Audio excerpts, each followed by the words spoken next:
Ne touchez pas, c'est bon. Ne touchez pas. On est en train de partir. Non, c'est bon. Et attention, pas de violence.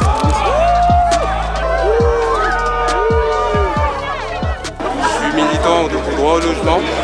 On est venu avec des familles, avec Attaque, pour dénoncer le fait qu'il y a des personnes qui profitent de l'argent, qu'il y a des personnes qui sont mal logées, qui sont dans des situations de précarité extrême et qui ne sont pas pris en compte aujourd'hui dans notre société.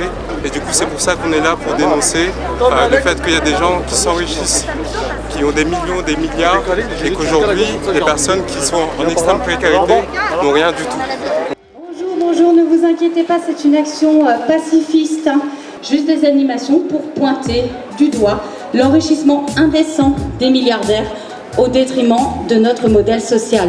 Alors dans une semaine, c'est le premier tour de l'élection présidentielle et vous avez vu pendant cette campagne, les candidats des inégalités, que ce soit Macron, Pécresse, Zemmour et Le Pen, n'ont pas arrêté de stigmatiser les plus pauvres en nous disant quand même qu'il faudrait bien qu'ils traversent la rue pour trouver un emploi. Donc c'est le concours de celui qui tapera le plus sur les pauvres. Et donc voilà, on est venu dire ici, plutôt que de traquer les fraudeurs sociaux, plutôt que de contrôler toujours plus le patrimoine des chômeurs ou poser toujours plus de conditions pour avoir le droit à toucher le RSA, il serait temps de se mettre enfin à traquer les fraudeurs fiscaux, à faire en sorte que les plus riches et les multinationales payent leur juste part d'impôts. On l'a vu encore ces derniers jours avec le scandale McKinsey. Quand vous êtes une entreprise multinationale, il est très facile de délocaliser artificiellement vos profits dans un paradis fiscal.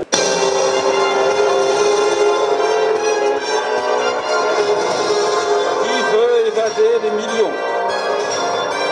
Ils fraudent le fisc et s'enrichissent.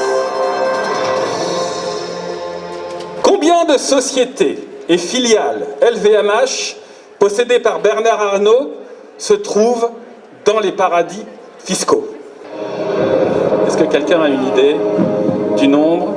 La réponse B. Mais monsieur, vous gagnez du premier coup 72 sociétés et filiales LVMH possédées par Bernard Arnault sont dans les paradis fiscaux, c'était la bonne réponse.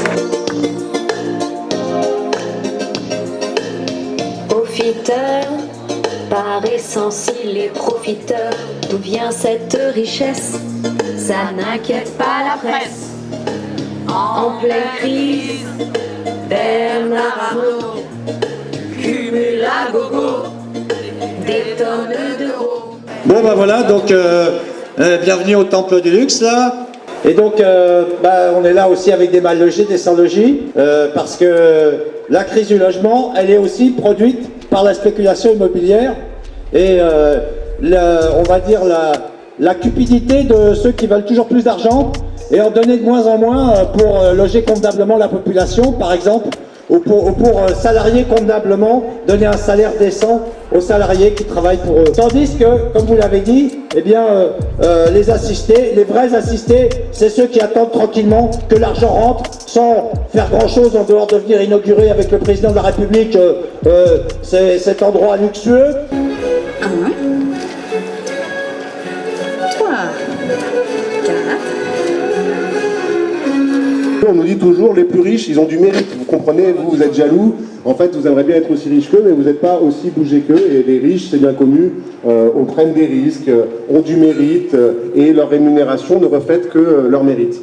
Or, 80% des milliardaires français sont des héritiers. C'est le magazine américain Forbes qui a fait cette statistique. La France est le pays du monde où le pourcentage d'héritiers parmi les milliardaires est le plus riche. Quel est le mérite de Françoise Bettencourt? Quel est le mérite de Lagardère ou de Dassault? En fait, leur seul mérite, c'est d'être bien né et d'avoir hérité de la fortune de papa ou de maman. Et à chaque fois que tu gueules, le PDG d'Apple se fout bien de ta gueule et t'accueille avec un nouvel iMeuble, servant à meubler le vide de ta vie car c'est pas fun.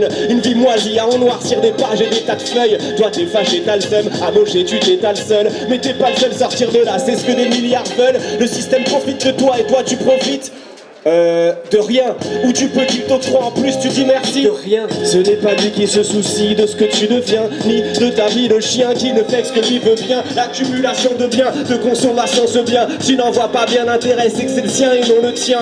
Et on le tient, le coupable du fait que tu ne sois pas bien, tant que tu voudras bien faire marcher ce truc et que tu ne foutras rien. J'ai dans le vide, tu tombes, t'es pas loin.